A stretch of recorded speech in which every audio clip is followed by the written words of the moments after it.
morning, Jesus. Good morning, Jesus. Good morning, good morning. Gising sa umaga, hanap-hanap ka. Dulot ng salita mo, nagbibigay buhay. Ang sarap na malaman, may nagmamahal sa'yo. Salamat sa'yo, Panginoon. Walang pagsubok na di mo kakayanin mo. Sa bawat panalangin, ikaw ay diringgin. Ayon sa kanyang pangako, di kanyang iiwan. Salamat sa'yo, Panginoon. O kay buti mo, Panginoong Jesus. Kay ganda ng buhay kong taglay. Sa'yo lang ang papuri, sa'yo lang ang luwalhati. Sa aking buhay, ikaw ang number one. O kay buti mo, Panginoong Jesus. Kay ganda ng buhay kong taglay. Sa'yo lang ang papuri, sa'yo lang ang luwalhati. Sa aking buhay, ikaw ang number one. Sa aking buhay, ikaw ang number one. Sa aking buhay, ikaw ang number one. Gising sa umaga, hanap-hanap ka. Dulot ng salita mo, nagbibigay buhay. Ang sarap na malaman, may nagmamahal sa'yo. Salamat sa'yo, Panginoon. Walang pagsubok na di mo kakayanin mo. Sa bawat panalangin, ikaw ay diringgin. Ayon sa kanyang pangako, di kanyang iiwan. Salamat sa'yo, Panginoon. O kay buti mo, Panginoong Jesus. Kay ganda ng buhay kong taglay. Sa'yo lang ang papuri, sa'yo lang ang luwalhati. Sa aking buhay, ikaw ang number one. O kay buti mo, Panginoong Jesus. Kay ganda ng buhay kong taglay. Sa'yo lang ang papuri.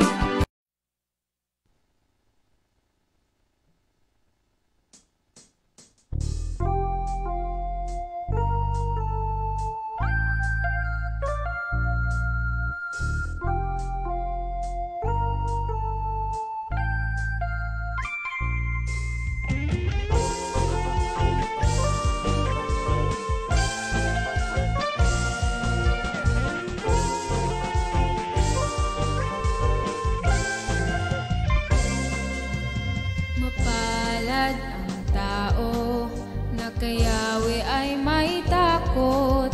Ang maalab na adhikay sumunod sa kanyang utos. Hindi siya nagkukulang sa anumang kailangan. Ang buhay maunlad at masaya.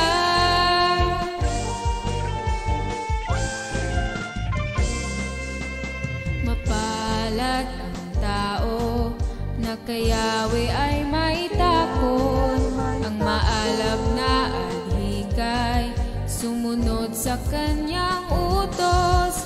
Pagpapala ay dadaloy sa buong pamilya. Ang buhay maunlad at masaya. Kaya't purihin siya, pasalamatan siya, at huwag mong lilimutin ang kanyang kabutihan. Kaya't purihin siya, pasalamatan siya, at huwag mong lilimutin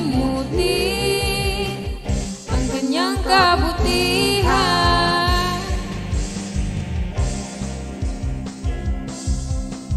Palad ang tao na kay Yahweh ay maitakot. Ang maalab na adhikay sumunod sa kanyang utos. Pagpapala ay dadaloy sa buong pamilya. Ang buhay maunlad at masaya.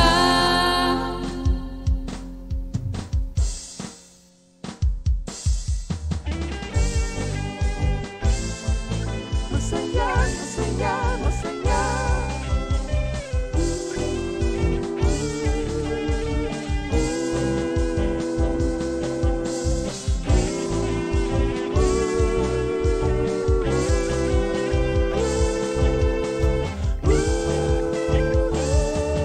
Kaya't purihin siya, pasalamatan siya, at huwag mong lilimutin ang kanyang kabutihan.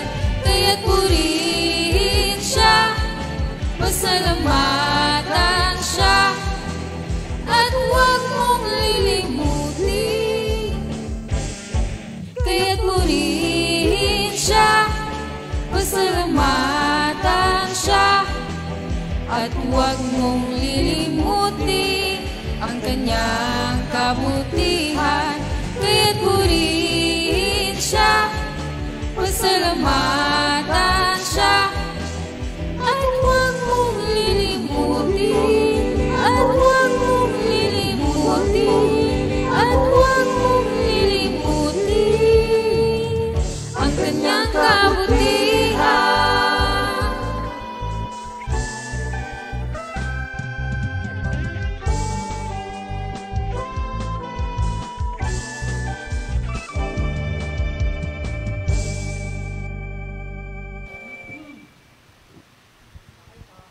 Good morning, Jesus! Batibeng! Good morning, mga kapatid. Good morning, Jesus, sa lahat atin. Salamat sa araw na ito.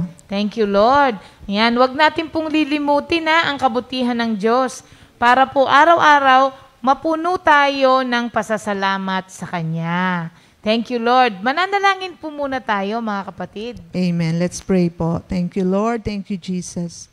Lord, maraming salamat po, Lord, sa araw na ito pinagkaloob mo sa amin. Alam namin lagi namin kayong kasama at salamat sa favor, blessing, sa pinagkakaloob mo sa amin araw-araw. Salamat sa mga salita mo na nagaganap, nabubuhay sa amin sa araw-araw. At salamat din po, Lord, sa gawaing ito. Kayo po manguna sa amin na kung wala ka, wala po kaming magagawa. Gabayan mo po kami ng iyong Espiritu Santo. In Jesus' mighty name we pray. Amen. Amen. Thank you, Lord. Okay. Dahil po Monday is Mother's Day, kaya... dahil po sa Sunday, mali ako. Dahil po sa Sunday... hindi naman umaalis ng bahay, pero hindi na alam ang araw. Dahil po sa Sunday is Mother's Day, and today is Tuesday.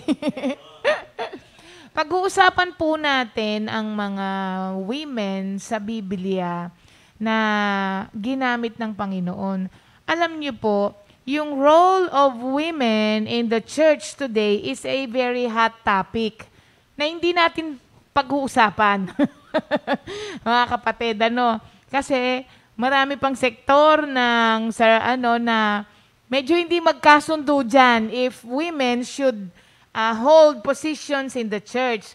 Pero alam niyo po, kaya may position o wala, women can serve, di ba? Women can follow God. Kasi sa Biblia po, mga kapatid, napakarami po diyang stories of women sa Biblia na hindi natin nare-realize na they speak of leadership roles, yung kanilang mga buhay at mga ginampanan nila sa history, mga kapatid. Kasi sa Biblia, may mga judges, di ba? Deborah is a judge, di ba? May mga queens. Esther is a queen, di ba? So, marami pong ginamit na babae sa Biblia ang Panginoon that changed history. Hindi lamang change lives, no? Nag-change ang history because of these women na who willingly cooperated with God and carried out God's plan para po matupad ang kalooban ng Diyos. Kaya, hindi mo po pwedeng sasabihin na ang mga babae ay dapat tumahimik lamang. Maglinis ang bahay. Oo, ganon. Hindi po. Kasi sa Biblia, napakaraming babaeng ginamit. So, mga kapatid, pag-uusapan po natin ngayon ang mga babae sa Biblia na talaga naman pong ibang klase ang pagsunod kay Kristo. Para po ang kalooban ng Diyos ay malaganap dito sa mundo. Kaya sa araw po na ito, ang unang babaeng pag-uusapan natin, ang babaeng pinagpala sa lahat ng babae. Oo, na naging part talaga, remarkable ang kanyang participation sa plano ng Diyos. At yan po ay i-discuss sa atin sa araw na ito ni Sister Beng. Ni Sister Maria Paz La Sangre. Good morning po sa lahat. Alam nyo, masasabi kong napakagandang impluensya, example si Mother Mary sa atin. At tayong mga Catholic, talagang na ngayon ay Christians, ay kumbaga ay mataas ang ating pagtingin sa Kanya, hindi lang dahil sa we are Christians. Amen. We are Christians. Yes po. Yan. So, alam natin siya na siya ay mother ni Jesus and she is really blessed. Kaya basahin ko lang dito sa Luke 1:28. And having come in, the angel said to her, "Rejoice, highly favored one. The Lord is with you. Blessed are you among women." So, napaka-highly favored talaga ng ni Mary na mother ni Jesus na sa lahat ng mga babae, siya ay napili. She is a vessel of honor. Kaya highly favored siya talaga dahil siya ang napili ng Panginoon to bear Jesus para siya ang magdala sa Panginoong Jesus. At tunay na tayo man din, lahat ng mga sumusunod kay Kristo, like Mary, kapag mag-yes ka talaga sa Panginoon, gagamitin ka niya. At siya ang pumipili, kagaya ng kay Maria, ang Diyos ang pumili sa kanya. Hindi aksidente na siya ang nagdala sa ating Panginoong Jesus. Siya ay pinili ng Panginoon for a divine purpose. Ngayon, I remember a quote nga, sabi, "With great blessings comes great responsibility." So, totoo na binibless tayo ng Panginoon. Kagaya ni Maria, binbless siya ni Lord. Pero may kalakip din na responsibilidad yung blessing na yon. Mabigat. Kasi habang inaaral ko nga, kasi bilang nanay, nadarama ko yung sitwasyon ni Mother Mary or ni Mary. Mary was a vessel of honor. We too, like Mary, can be a vessel of honor kapag magpasakop tayo sa Kanya. Kaya nga sabi, natuwa nga siya, di ba? Be done to me, sabi niya dito sa... Ayun, Luke 1:38. Behold, the maidservant, and Mary said, "Behold, the maidservant of the Lord. Let it be done to me according to your word." And the angel departed from her. Totoo na, she said yes to God. sinabi sa kanya kung anong mangyayari, na siya ay magbubuntis kay Jesus, and she said yes to God. So there are things na, kumbaga, lessons that we can learn from Mary. Una, kasi hindi madali yung pinagawa sa kanya ng Panginoon. Una, we can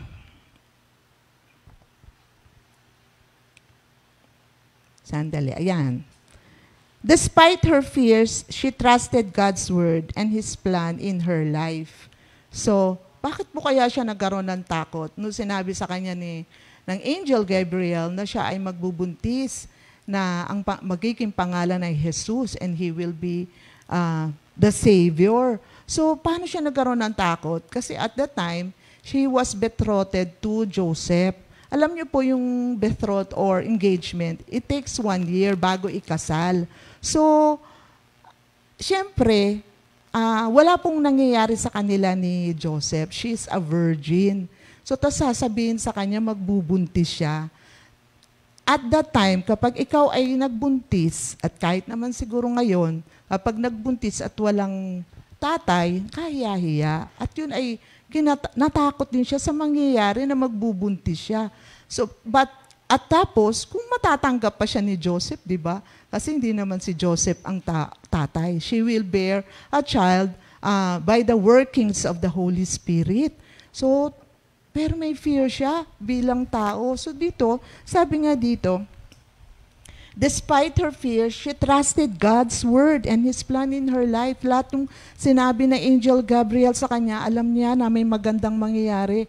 Ganon din naman sa atin, di ba? Kahit na pag nakarinig ka kay Lord, sa sarili mong pangunawa, paano na to? Paano to? Paano? Lalo na yung word natin kahapon, di ba? Yung si Matthew, maglilingkod sa Panginoon, na dating Levi na naging Matthew. Parang tapos bibitawan lahat. Pero maraming tinatawag ang Panginoon, totoo. May pinagagawa si Lord. Pero pag naisip mo, paano ko mabibitawan to? Paano ko bibitawan ng negosyo ko? Paano ko haharapin ang araw-araw? Pero si Maria, ganun din, nagkaroon din siya ng fear. Kasi betrothed na siya kay Joseph. Tapos, biglang sasabihin sa kanya, magbubuntis siya ng ating Panginoong Jesus. So, pag nandun ka sa kanyang paanan, kakakabahan ka nga, medyo kakabahan ka nga. Pero sabi ni Angel Gabriel sa kanya, don't be afraid. Huwag kang matakot. So, sabi nga, dito, ulitin ko lang, sabi niya, despite the fear, she trusted God's word and His plan in His life. So, sa atin din, no, pag may pinagawa si Lord, dapat sumunod lang tayo. Kasi, we have to trust God that He knows the future, that He holds the future, and that something good is going to happen. Jeremiah 29 verse 11, I alone knows the plans I have for you, plans to prosper you, plans to bring about the future you hope for. So napakaganda ng plano ng Panginoon. And tayo, bilang mga lingkod niya, kagaya ni Maria, sabi niya, be done to me according to your word. Diba ang ganda? Sana masabi rin natin to kay Lord. Kasi Mary has a really big faith. Faith in God. She knows God. Kaya she was able to say this. At siya yung nalapitan din ng anghel. At siya ay naniwala na may gagawin niya si Lord, ang Panginoon sa kanya. So even na ganun na nga ang nangyari, sabi nga sa 1 Peter 3:17, for it is better if it is the will of God to suffer for doing good than for doing evil. So she knows, no, that she may suffer for accepting yung pinagagawa sa kanya ni Lord. But she accepted it with all her heart, knowing and trusting God na may gagawin si Lord. Although, sabi nga, she is blessed among women, talagang may blessing talaga na mapili siya ng Panginoon to bear the child, the Savior of the world. But there is, kalakip nito, a big responsibility and even pain for her. So, hindi laging, yung bed of roses. Masaya maglingkod kay Lord. may hirap din. Naalala ko nga lagi na yung calling natin is the highest, the happiest, and the hardest. So, meron talagang hirap. So, si Mary is not exempted. Pero napakabuti ng Diyos, kapag you say yes to God, He will strengthen you. He will help you to endure, to go on by the mighty strength of God. Talagang enabling power ni Lord. Nasa kanyang mga anak who said, "Yes, Lord, I will do it. Yes, Lord, I will do it." So, ganun si Maria. Punong-puno siya ng ligaya at punong-puno rin ng pagkatakot. So, medyo talagang haharapin mo. But God's word is in her heart. She pondered on the word and she knows her God, that He will never leave her or abandon her. And the God who commanded her will be the God also to help her. So napakabait ng Panginoon. Napakaganda niyang kalooban, ng kanyang kalooban. Kaya pag may pinapagawa sa atin sa Lord, wag po tayong matakot. He is sufficient. His grace is sufficient for us to do His will. And we thank the Lord, kami mga workers. It is by the grace of God that we are able to obey Him. Talagang napaka-awesome siya ang nag-work sa atin to be able to obey Him. Ayan. So if you heard from God, He will give you the strength. Mary was a woman of courage, strength, tenacity, meaning determination, and immense faith. Yan. And, ang galing nga ni Lord bago pa mangyari sa bagay, He will reveal it to you. Bago naman siya nagbuntis kay Jesus, sinabi sa kanya ng Panginoon. Kaya nga sa Amos 3:7, "Surely the sovereign Lord does nothing without revealing His plan to His servants, the prophets." Kaya nire-reveal talaga, kaya ano word mo ngayon? Kasi, i-obey po natin. Sinasabi ni Lord sa atin yan, gawin natin. At huwag kang mag-alala, tutulungan ka niya, maganap sa atin, maganap sa iyo ang kanyang salita. Amen. And then number 2, in the midst of Mary's trials, she praised God. In Luke 1:46-55, di ba ang title nung Mary's Song of Praise? At ano yung kanta niya doon? My soul magnifies the Lord. My soul magnifies the Lord. So, ano sinasabi nito sa atin? In good times, in bad times, let us praise the Lord. We must continue. So, we must continue to keep an active praise on our lips to encourage and strengthen our spirit. So, lagi tayong magpuri sa Panginoon. Dahil alam niyo po yung mga awitin natin based on the Word of God. And we know that the Word of God is alive and active. Kaya yung pagpupuri natin sa Panginoon, magbibigay sa atin ng galak, saya, kalakasan, para gawin ang kanyang kalooban. So, in good times, bad times, always praise the Lord. May magandang gagawin ng Panginoon. For God is working for are good. And number 3, Mary's suffering drew her closer to God. Being the mother of Jesus was Mary's greatest honor. Talaga, honor yun. Kasi mother siya ni Jesus and ultimate source of suffering. She witnessed Jesus' birth, growth to boyhood, up to His suffering, His ridicule, opposition, and crucifixion. So lahat yun, di ba? Grabe. Naranasan ni Maria. Alam niyo po, kapag naisip mo nga ang karanasan ng isang nanay, ay kahit ang Diyos ay nagsabi sa Isaiah 49:15-16, hinantulad niya ang sarili niya sa isang ina. Kasi iba talaga ang pag-ibig ng ina sa kanyang anak. Sabi dito, Isaiah 49:15-16, can a mother forget the baby at her breast and have no compassion on the child she has born? Though she may forget, I will not forget you. See, I have engraved you on the palms of my hand. Your walls are ever before me. Amen. So yan ang mismo ang Diyos. Sinasabi niya na ang isang ina, makakalimutan ba niya ang kanyang anak? So ganun, lalo na ang Panginoon, hindi tayo niya makakalimutan. So ganun si Maria, naranasan niya ang tunay na damdamin ng isang ina. Nakita niya ang paglaki ni Jesus hanggang sa kamatayan ni Jesus sa krus. At bilang isang ina, ay napakahirap po nun. Ayan.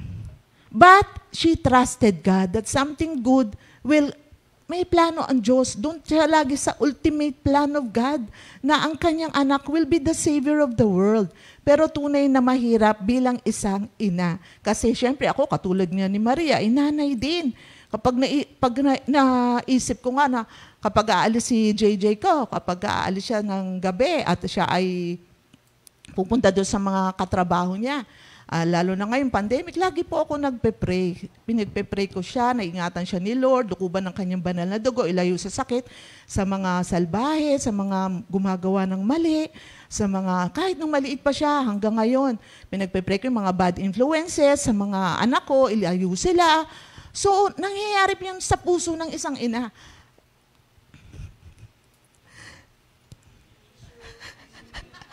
Oo.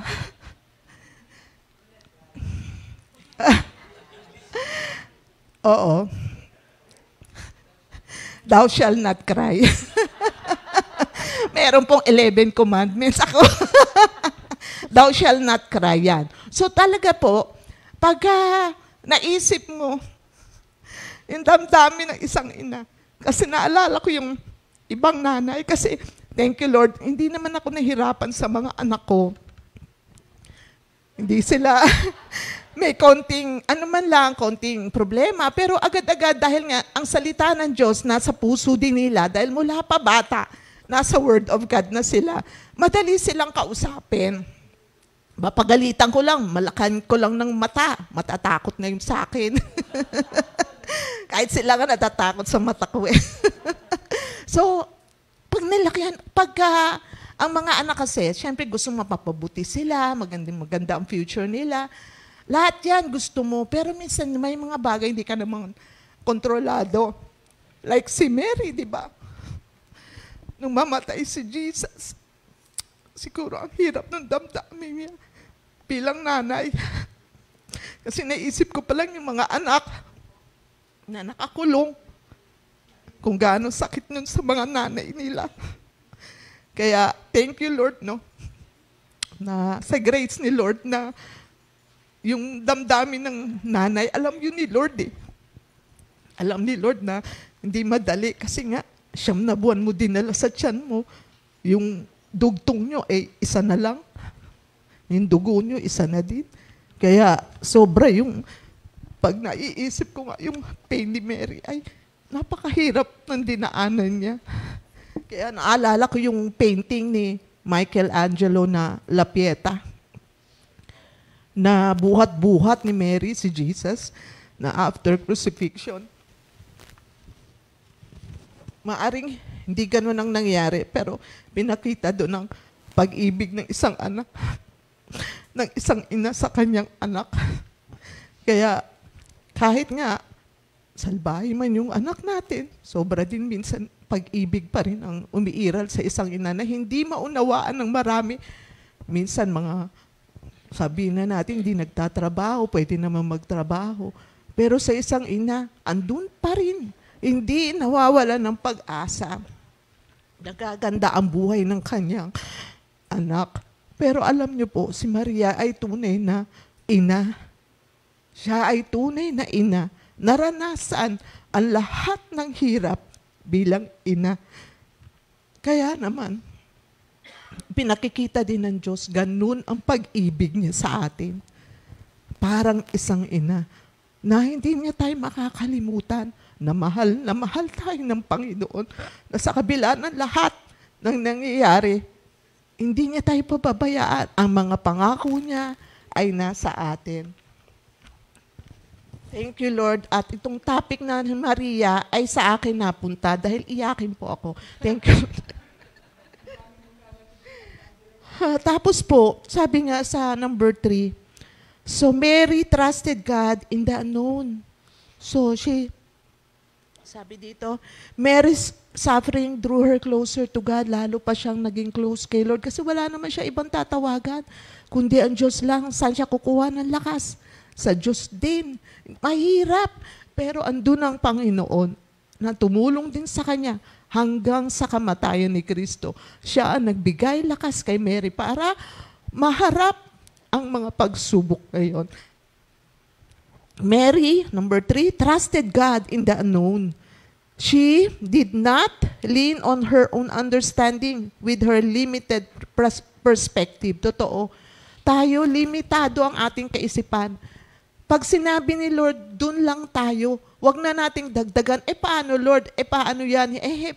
Paano yun? Hindi kaya talaga ng kaisipan. Ang gusto lang ng Panginoon, magtiwala tayo sa Kanya. Sumunod sa Kanyang salita. Kung ano ang pinagagawa niya. Ayan. Mary trusted God in the unknown. She did not lean on her understanding with her limited perspective. Tandaan natin, we are limited. Hindi rin lahat nire-reveal ni Lord. One day at a time. One day at a time lang talaga ang buhay natin. One day at a time. Ngayon, hindi mo alam bukas eh. So ngayon ka lang.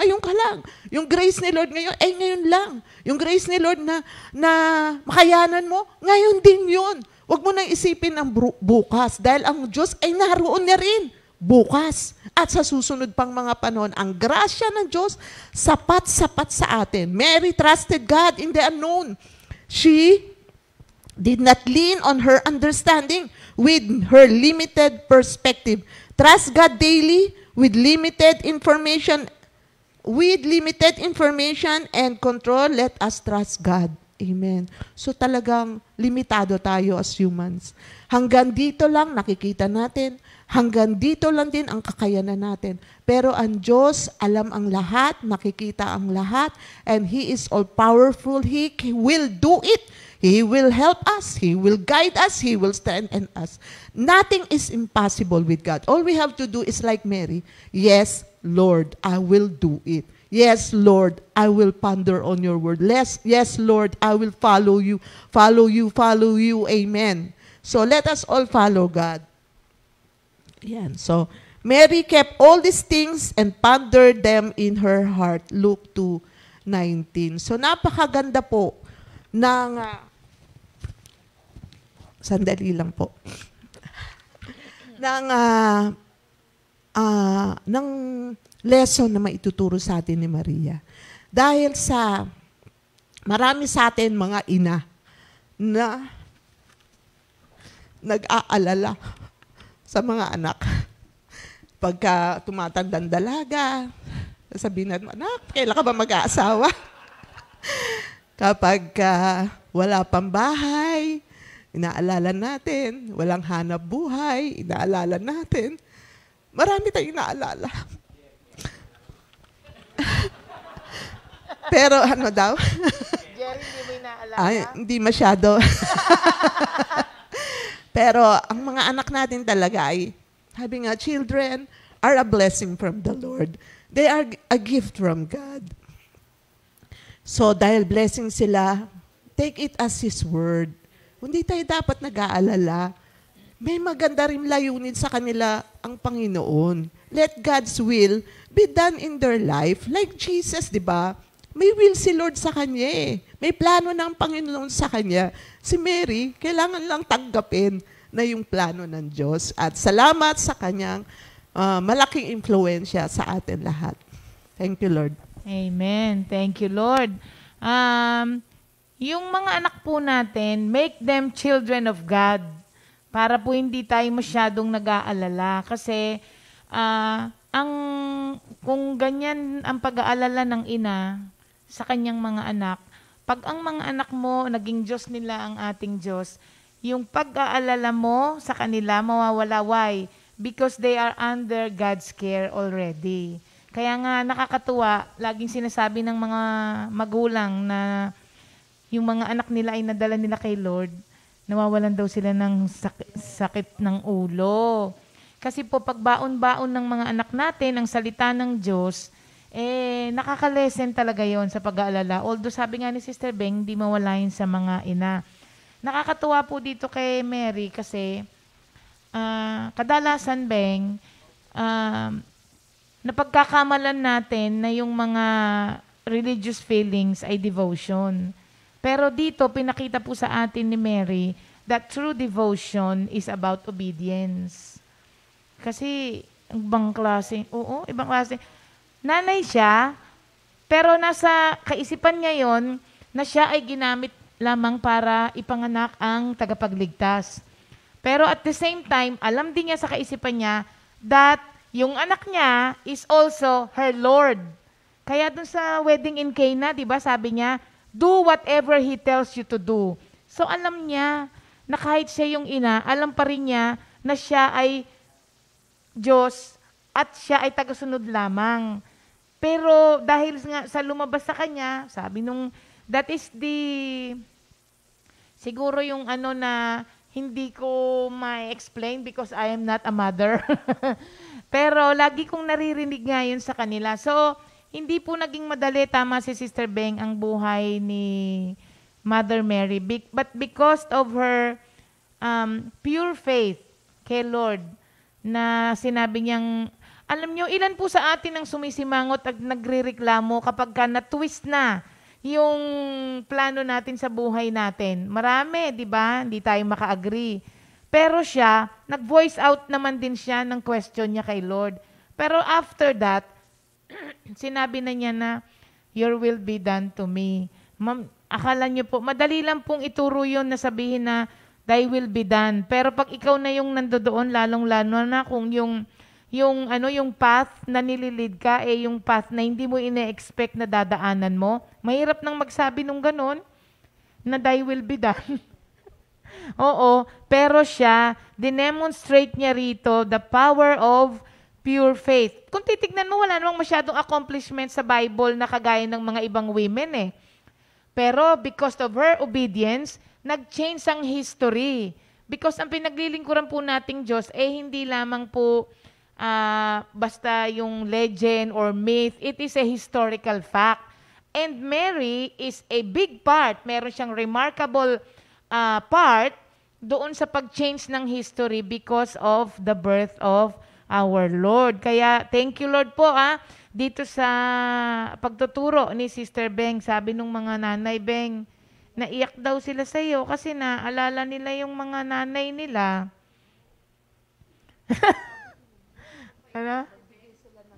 Ano? Tama po. Para puntahan natin yung mga nanay natin. Oo.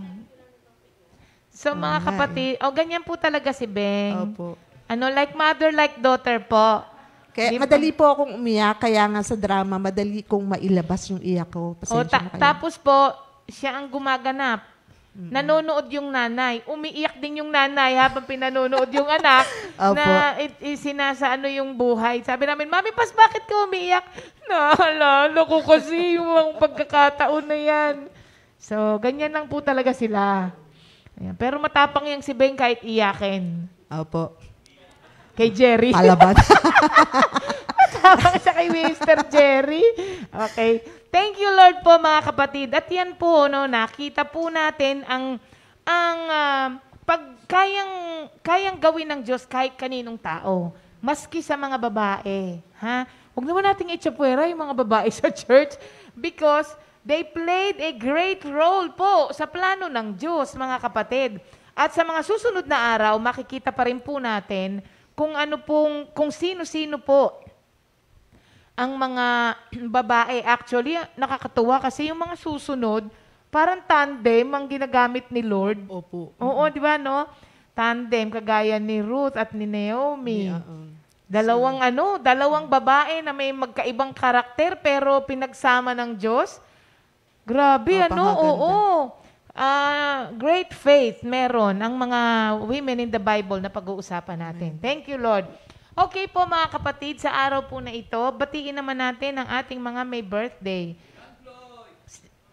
Dahil nandiyan ka, Beng, ikaw na. Happy birthday kay Brother Rudy Toledo. Ayan. Ilang birthday? 81st birthday Wow. niya. 81 na si Brother Rudy.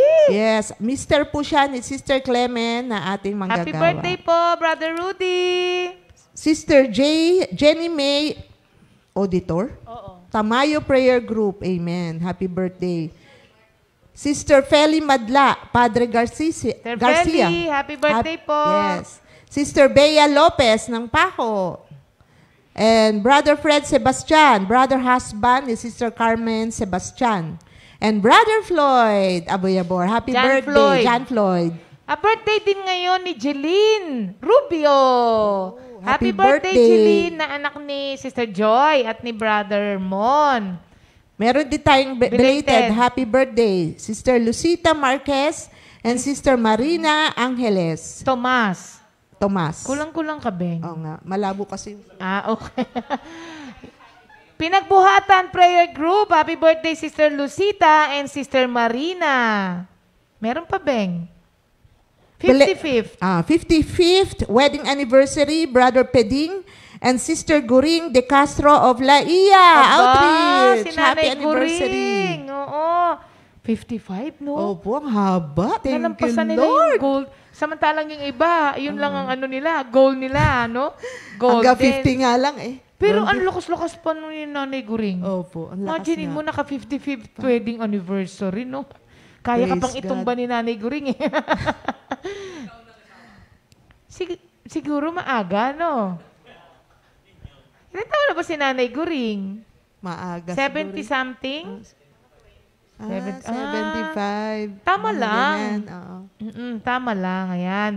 Happy birthday and happy anniversary po sa inyong lahat. Mag-game na po kayo, mga kapatid, ha?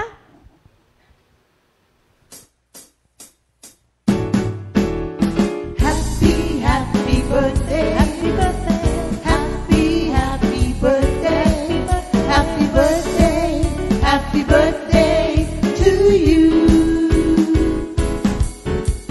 Happy anniversary. Happy anniversary. Happy, happy, happy anniversary. May the Lord God bless and keep you.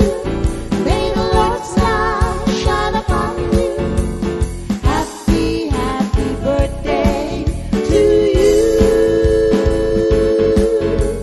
Happy anniversary to you.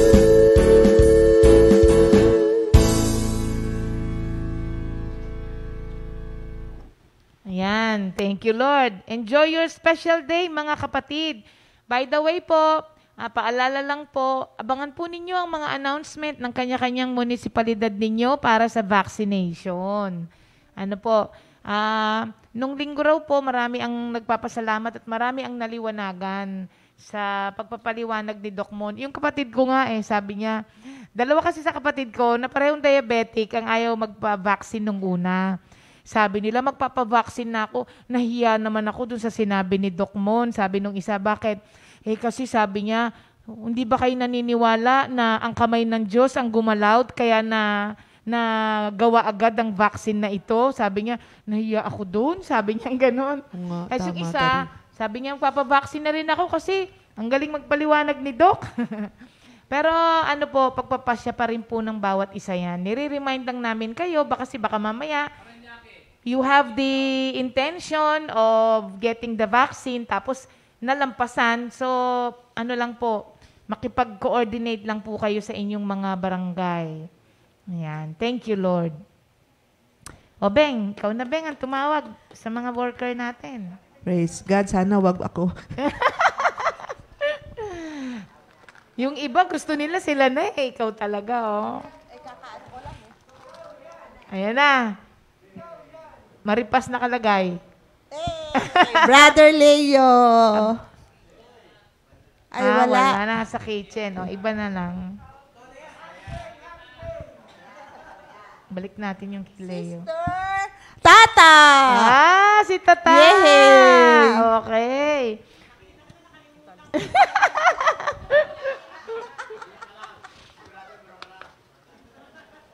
di ba?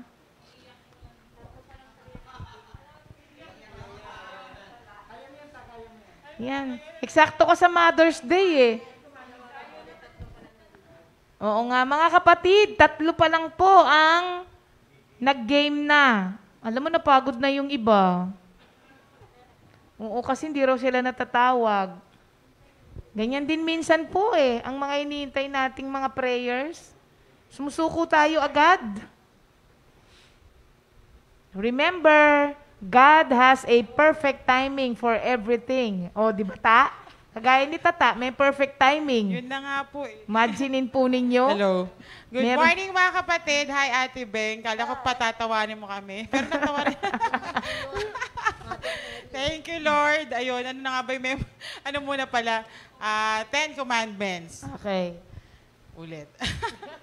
Nakalimutan eh. Do not worship any other God. Do not make any idols. Do not put the name of the Lord in vain.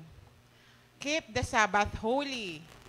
Honor thy father and thy mother.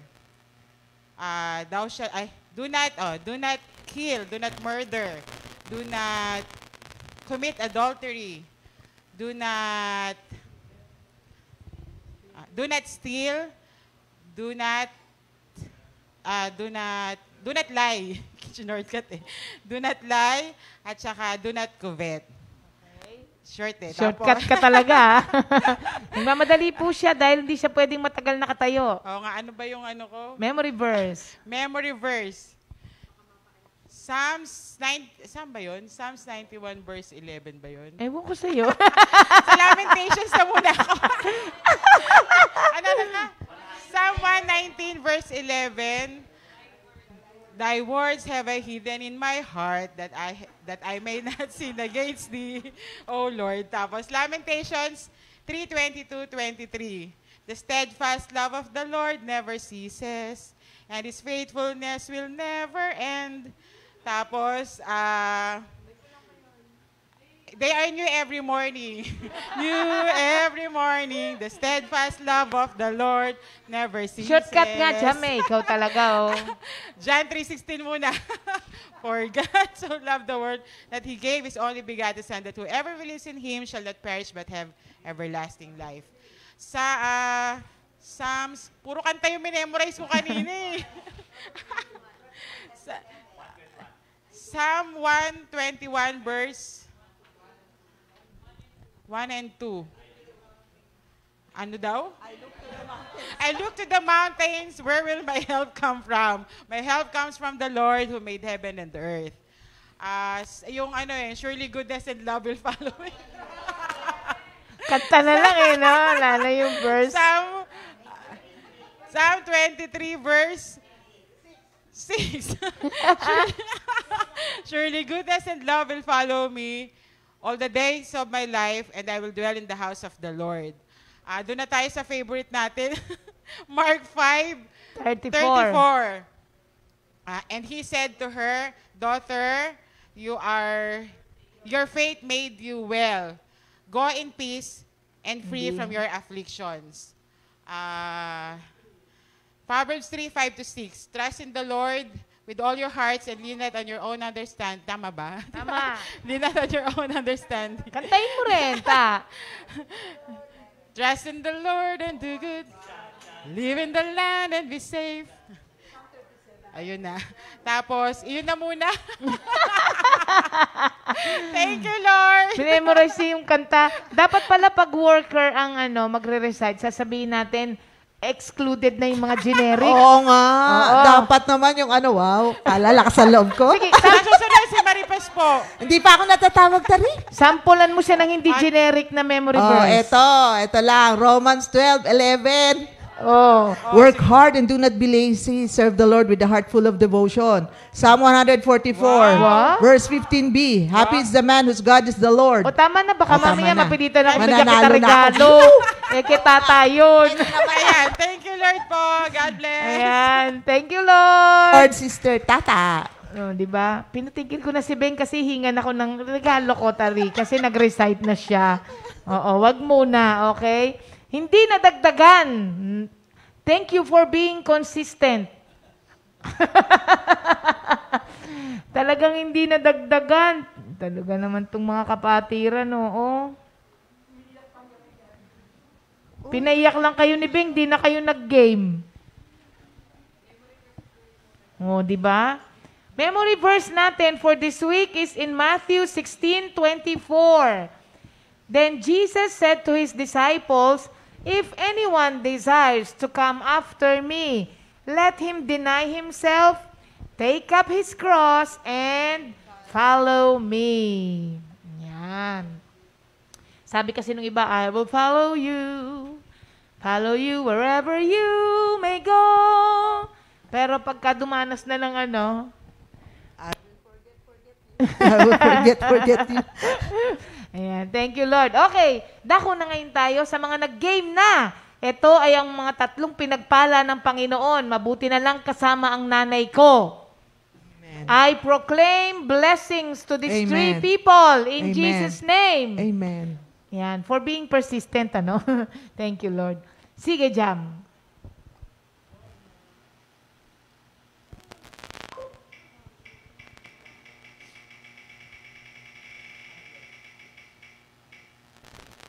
Oh, hindi ba? Nanay ko! Nag-pray ka, Katari. Oh, Answered nanay prayer agad. ko. Tina mo? Buti na lang, hindi nag-game yung iba. Natawag tuloy ang nanay ko. Tignan natin si Ima. Manginginig na naman ito sa takot. Natin si Ima.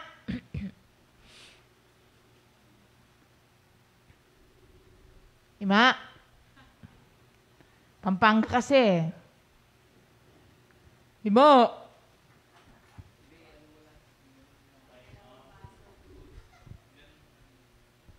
Ima, ang tagal mong sumagot, Ima. Oh, tawa ng tawa. Hello, Ma. Hello? Good morning. Oo, Hello? Good morning po sa ating lahat. may extra si Dabal, oh. Oh, Ma, ready ka na ba, Ma? Okay. What? The Ten Commandments. Wow. Tagalog. Okay. Ako si Yahweh, ang Diyos. Hello? Ako ang Diyos na umango sa inyo sa pagkalipin sa Egypto. Hello? Oh, hello? Oh, hello? Hello? Hello? Hello? Sige, Ma, go. Hello? Narinig mo na ako? Ready ka na ba nga? Late kayo. Hindi ako late. Ikaw ang late. Narinig mo na ako? Oh, sabi ko, oo, go. Okay. Ako si Yahweh, ang Diyos na umaho sa inyo sa pagkaalipin sa Ehipto. Huwag kayong magkakaroon ng ibang Diyos maliban sa akin. Huwag kayong gagawa ng larawan sa langit, sa dagat, sa lupa, upang sambahin. Huwag niyo silang paglilingkuran at yuyukuan sapagkat ako'y mapanibughuin. Huwag ninyong gagamitin sa walang kabuluhan ang pangalang Yahweh. At dahil ako'y mapanibughuin. At parurusahan ko ang sino mang gumamit sa walang kabuluhan. Italaga ninyo ang araw ng pamamahinga sa akin. Igalang ninyo ang inyong ama't ina. Sa gayon, mabubuhay kayo ng matagal sa lupaing ibibigay ko sa inyo. Huwag kayong papatay, huwag kayong mangangalunya, huwag kayong magnanakaw. Huwag kayong sasaksi sa di katotohanan laban sa iba. Huwag ninyong pag-imbutan ang pag-aari ng sambahayan ng iba. Ng kanyang asawa, kanyang alila, asno, baka, at mga pag-aari niya. Wow. Yan po ang 10 kautusan ng Diyos. Oba? Meron ka bang verse, Ma? Meron. Okay. Thank you, Lord. Tapang ni Ima ngayon na. John 3:16, gayon na lamang ang pag-ibig ng Diyos sa sanlibutan, kaya ibinigay niya kanyang bugtong na anak upang sino mang manalig sa kanya ay hindi mapahamak, kundi magkaroon ng buhay na walang hanggan. Awit 23, verse 1. Si Yahweh ang aking pastol, hindi ako magkukulang. Parang malaya tayo. Awit 51, verse 10, 11. Isang pusong tapat sa akin ay likhain. Bigyan mo, Diyos, ng bagong damdamin. Sa iyong harapan, huwag akong alisin. Ang iyong espiritu ang papaghariin. Psalms 91, 14-16. Ang sabi ng Diyos, aking ililigtas ang tapat sa akin. At iingatan ko ang sinumang taong ako'y kikilandin. Pag sila'y tumawag, laging handa ako na sila'y pakinggan, aking sasamahan. At kung may hilahin, ay sasaklolohan. Aking ililigtas at ang bawat isa ay pararangalan. Sila'y bibigyan ko't gagantimpalaan ng mahabang buhay at nakatitiyak na ang tatanguhin nila'y kaligtasan. Proverbs 3, 5, and 6. Proverbs 3, 5, and 6. Ano kasi? Kaya ka magtiwala, buong puso at lumusan at huwag kang mananangan sa sariling karunungan. Matthew 7, verse 21. Hindi lahat ng tumatawag sa akin ng Panginoon, Panginoon ay makakarating sa langit, kundi yun lamang sumusunod sa kalooban ng ating Ama. Matthew 6, verse 14. Sapagkat kung pinatatawad ninyo ang mga nagkasala sa inyo, at tatawarin din kayo ng inyong Amang nasa langit.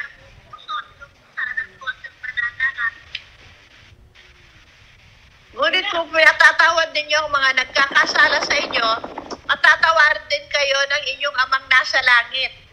Matthew 10:22. Kapopootan kayo ng lahat ng dahil sa akin, ngunit ang mananatiling tapat hanggang wakas ang siyang maliligtas. Matthew 11:28. Lumapit kayong lahat na nabibigatan sa inyong pasanin, at kayo'y bibigyan ko ng kapahingahan. Romans 8:28. Alam nating gumagawa ang Diyos kasama ng kanyang mga nagmamahal sa kanya, ang kanyang mga tinawag ayon sa kanyang panukala para sa kanilang ikabubuti. Filipos 4:6. Huwag kayong mabalisa tungkol sa anumang bagay. Sa halip ay hingin ninyo sa Diyos ang lahat ng inyong kailangan sa pamamagitan ng panalangin may pasasalamat. 2 Corinthians 5:17. Sapagkat ang sino ang nakipag-isa kay Kristo ay isa ng bagong nilalang, wala na ang dating pagkatao, siya ay bago na. Gawa 4:12.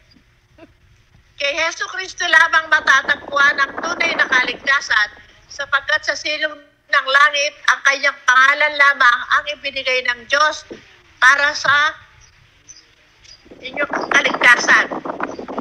Thank you, Lord. Wala na. Si Ma. Tignan mo, natawa. Hindi po siya nagagalit nun, mga kapatid.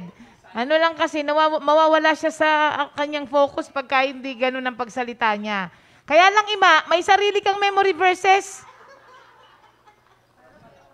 Oo, pero marami siyang minemorize, ha? Oo. Actually, yung mga ibang senior na natatawag natin, may nahahalo talaga silang verses na na-memorize nila na wala doon sa ating everyday. Ha? Okay na, okay po. Oo. Tapos sabi niya kanina, Proverbs 5-6, Nanneta? Ibig sabihin niya kay Dabal, ano nga yun? Kinapampangan, Nanneta? Ayan. O, Ima, kamusta na yung paghahatsing mo? At, ubo?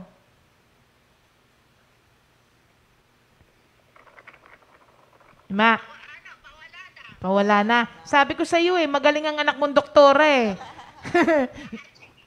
Niresitahan ko lang siya. Wow, doktora ka talaga, Terry. Antihistamine. Ang hirap Antihistamine lang yun Antihistamine, di kailangan ng lisensya para malaman yun. O yan, Ima, congratulations! Nanalo ka ng sabon. Congratulations, Ima. Isang pack ng sabon, pero pampaligo. O, meron na kayong panlaban ni Dabal, may downy na siya, Wow. may panligo na rin. O, kumpleto na kayo. Praise God. Ang galing ni Ima. Ayan. Okay, bye-bye. Ma, may injection ka na?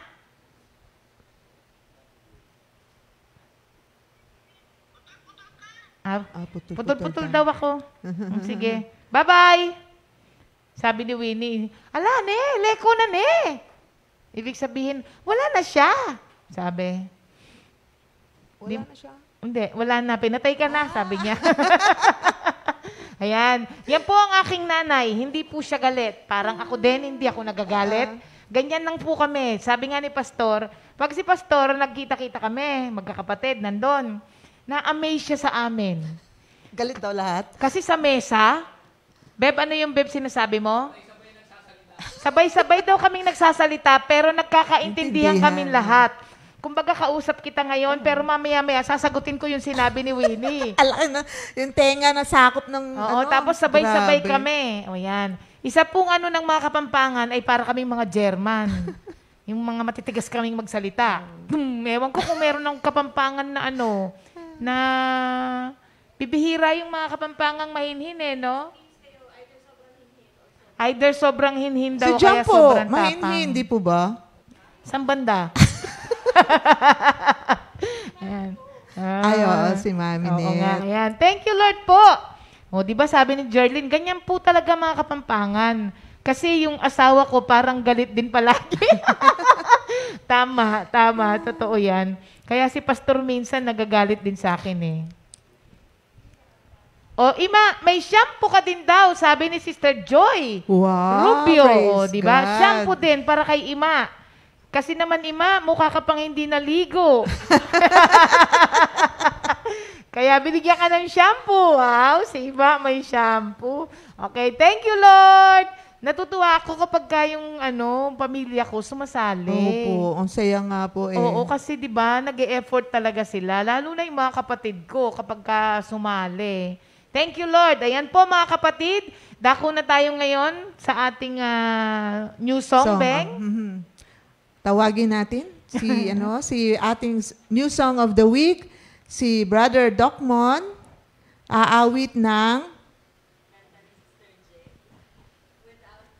kanta ni Sister Jen, Without You, I have nothing to fear. Without you, I have nothing to fear. Mali yun. With you, I have nothing to fear. Ikaw talaga, Amen. Jawi. Oo. Ayan. At susundan po siya ng isang pagbabahagi ng isang manggagawa. At hulaan niyo po kung sino, pero wala na kayong premyo. Akala ko may premyo. Wala na. Ayan. Oo, si Sister Jen Beltran po ang merong New song. nag-compose ng new song. At siyempre, ang ating minamahal na doktor, si Doc Mon.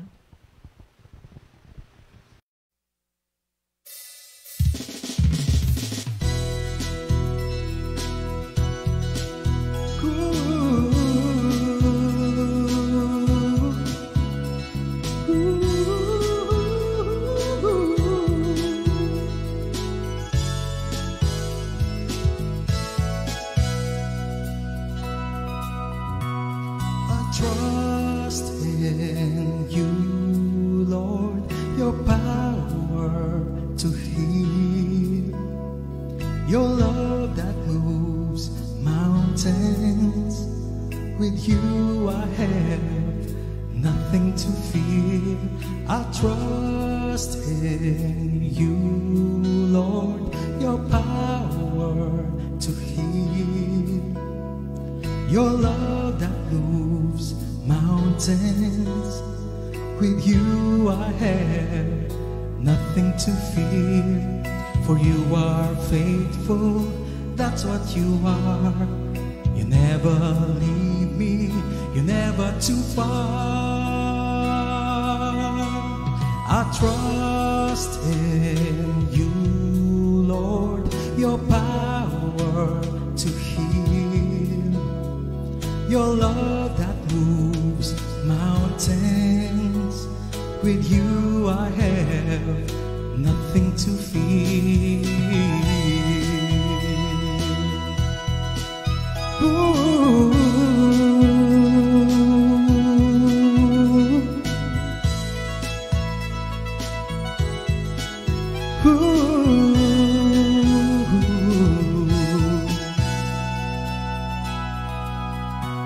I trust in you, Lord, your power to heal, your love that moves mountains. With you I have nothing to fear. I trust in you, Lord, your power to heal, your love that moves mountains. With you I have nothing to fear. Who can never defeat me when I am with you? You never leave me, your love is so true. I trust in you, Lord, your power to heal, your love that moves mountains. With you I have nothing to fear. I trust in you, Lord, your power to heal, your love that moves mountains. With you I have nothing to fear. I trust in you, Lord, your power to heal, your love that moves mountains. With you I have nothing to fear. I trust in you, Lord, your power to heal, your love that moves mountains. With you I have nothing to fear. With you I have nothing to fear. With you I have nothing to fear.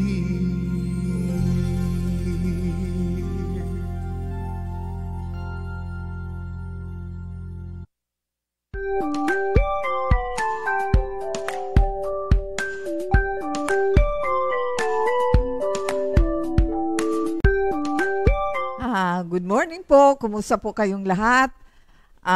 Sa ating Good Morning Jesus. Purihin po ang Diyos at ako'y nabigyan ng pagkakataon para ibahagi sa inyo ang salita ng Diyos na aking natanggap. Kaya manalangin po muna tayo. Salamat Panginoon sa araw nito, sa biyaya mo po na walang hanggan mong binibigay sa mga anak mo.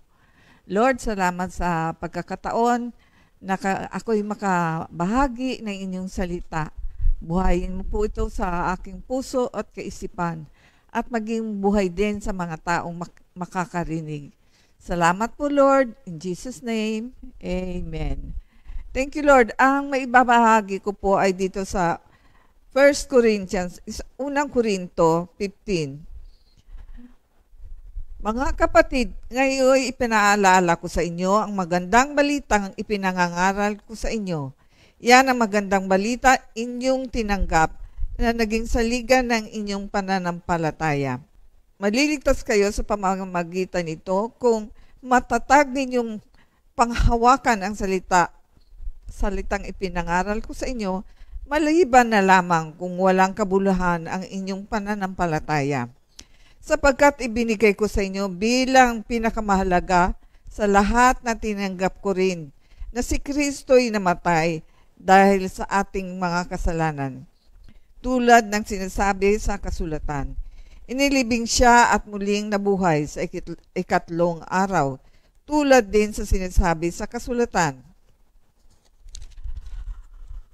At siya'y nagpakita kay Pedro at saka sa 12.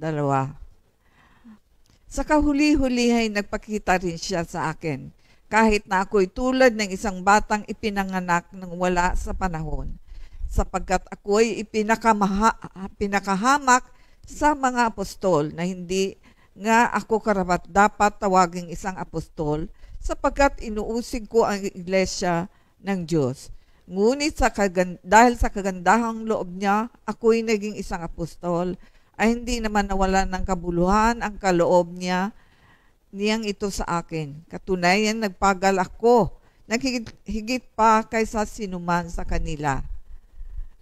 Sapagkat hindi ito dahil sa sarili kong kakayanan, kundi sa kagandahang loob ng Diyos sa akin. Praise God po. Alam niyo, tutuwa po ako sa mga salitang ito dahil si Pablo ay alam natin na isa siyang persecutor of the church. Hinahabol niya ang mga nananampalataya sa Panginoong Jesus at either pinapatay o kanyan namang pinapakulong. Tunay po, mga kapatid, na masasabi kong isang credible witness o isang masaligang isang saksi itong si Pablo. Dahil unang-una, wala siyang ginawa sa kanyang buhay kundi ang usigin ang mga taong nananampalataya sa ating Panginoon. Kaya lang, nung siya'y tawagin ng Diyos at magpakilala sa Kanya, kung anong pag-uusig niya sa mga lingkod ng Diyos, ay siya namang matindi niyang pagsunod sa Panginoon ngayon. Sinuko niya ang kanyang buhay at pinagkalob na ang huling mga araw niya para sa ating Panginoon. Dito sa Gawa 9, sabi rito, samantala patuloy ang pagbabanta ni Saulo na maipapatay ang mga alagad ng Panginoon. Ipapatay talaga niya, ha? At ang sabi, lumapit siya sa pinakapunong pari ng mga Hudyo at humingi ng mga sulat para sa mga sinagoga sa Damascus upang madakip niya at madala sa Jerusalem ang sinuwang lalaki o babae na matagpuan niya roong kaanib sa daan ng Panginoon. Naglakbay si Saulo papuntang Damasco at nang siya'y malapit na sa lungsod, biglang kumislap sa paligid niya ang isang nakasisilaw na liwanag mula sa langit. Natumba siya sa lupa at narinig niya ang isang tinig nagsasabi, Saulo, Saulo, bakit mo ako inuusig? Sino kayo, Panginoon? Tanong niya. Ako'y si Jesus ang iyong inuusig. Tugon ng tinig sa kanya. Tumayo ka at pumasok sa lungsod at do'y sasabihin sa iyo kung ano ang dapat mong gawin. Nakakamangha po, mga kapatid. Maaring itong si Paulo ay matindi ang kanyang galit sa mga sumusunod sa Panginoong Jesus. Pero iba ang plano ng Diyos. Katulad din po natin, di ba? Nararanasan din natin na sa dati, katulad ko po, wala akong kainte-interes na sumama sa mga tao na may dalang Bible. Kasi kontento na ako na nagsisimba ako sa Katoliko at hanggang linggo lang naman ako nagsisimba. Wala naman akong alam na may pupuntahan. Kung may procession, yung sumasama din po ako. Pero wala talagang buhay ang aking pagiging Kristiyano. Kasi hindi ko kilala ang Diyos. Alam ko lang, kaya ako nagsisimba para sa ganun makapunta ako sa langit. Nangungumpisal din po ako, nangungumunyon. Akala ko sapat na yon. Pero itong si Paulo, katulad natin, na bulag sa katotohanan, nung makilala niya ang Panginoon, isipin mo, tawagin ka na sa pangalan mo, na hindi mo nakikita ang tumawag sa iyo, pagkatapos ay kinausap ka na. At tunay na nga, nangyari sa kanya itong mga kapatid dahil sinulat niya itong Korinto. At sa atin din, nagkaroon din tayo. Lahat tayong Kristiyano, nagkaroon din tayo ng encounter sa Panginoon. Nakilala natin siya. Sabi nga ni Sister Ria noong isang araw, ano ang unang yung naranasan nang kayo ay makakilala sa Panginoon? Ako mga kapatid, ang una kong naranasan na hindi ko malimutan, nagkaroon ako ng kapayapaan. Kapayapaan na sa simulat sipula sa aking buhay. Hindi ko po naranasan yun. Di ba, siguro ang iba sa inyo nakita yung aming lantern na palabas, yung aking buhay. Paano ka man magkaroon ng kapayapaan? Mulat bata ka pa. Walang kapayapaan sa aming tahanan. At sobra po akong paborito ng nanay ko na bugbugin. Kaya paano ka magkakaroon ng kapayapaan? Ang gusto ko lamang, makalayo sa pamilya ko. Kaya nga po ako nag-asawa nang wala sa oras. Alam niyo mga kapatid, sa kagustuhan ko ding lumayo sa magulang ko, nag-apply din akong maging madre doon sa Carmelites, Zamboanga City. 17 pa lang yata ako or 18. Ayaw po akong tanggapin. Sabi, bumalik ka na lang next year. Mag-apply ka ulit next year, baka matanggap ka na. Pero anyway, sinubukan din nila ako. Pinapupunta nila ako doon sa kumbento para tumulong. Kasi gumagawa sila ng mga ostya at may mga bumibili ng ostya. Nakakatulong ako. Kaya lang isang gabi, pinapunta nila ako. Sabi, matulog daw ako doon. Siguro isa yun sa mga test kung kakayanin ko ang buhay nila. Alam nyo, natulog ako sa gabing yun. Hindi na ako bumalik. Kasi ubod ng dilim, ubod, tahimik, sobrang tahimik.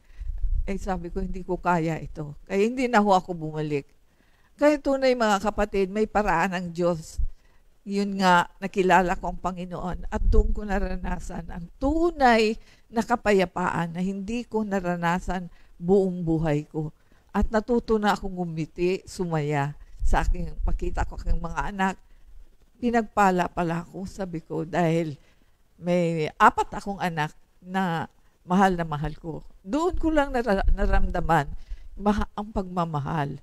Dahil habang lumalapit tayo sa Diyos na kinikilala natin siya, pinaparamdam niya sa atin ang kanyang pagmamahal. At tuloy-tuloy yun mga kapatid hanggang 1985, mula noon hanggang ngayon. Kaya lang nawala ako ng 13 years dahil pinapunta ako ni Lord sa Amerika.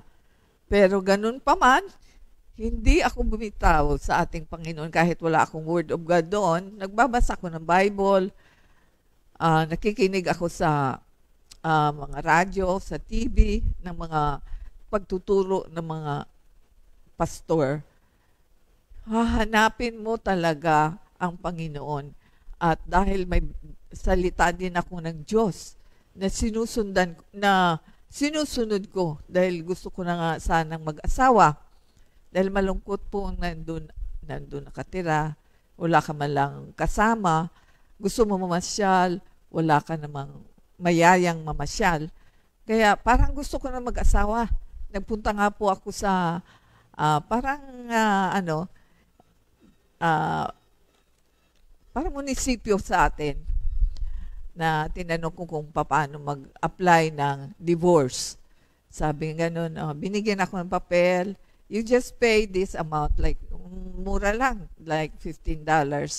Then, isulat ko ang kailangan kong i-divorce. Sabi ko, paano kung ayaw tanggapin o ayaw pirmahan ng asawa ko? Ano mangyayari? It does not matter. Sabi nga, whether he signs it or not, it does not matter. You are the American citizen, we are concerned about you. Sabi ganun sa akin. Kaya pinag-isipan ko yun. Kaya lang binalik ni Lord yung Word of God na ibinigay sa akin. Na pwede akong humiwalay pero hindi ako na pwedeng mag-asawa. I have to stay single. Kaya salamat nga sa Panginoon na dito tayo sa ganitong gawain. Hindi na tayo maligligaw. Hindi tayo makagawa ng mga bagay na hindi kaya-ayon sa Diyos dahil siya ang may hawak sa atin. At nakakatuwa din to si Pablo na dahil sa relasyon niya sa Panginoon, dahil sa kanyang encounter sa Panginoong Jesus, tuloy-tuloy ang kanyang pagbabago, ang pagsalip ng tuligsain ng mga Kristiyano, naging kasama pa niya.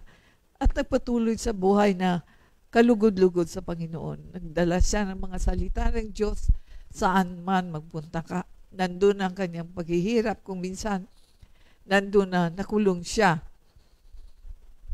Pero hindi yun naging sagabal. Hindi siya nawalan ng pag-asa sa buhay niya. At nag-iisa rin siya sa kanyang buhay dahil hindi na siya nag-asawa.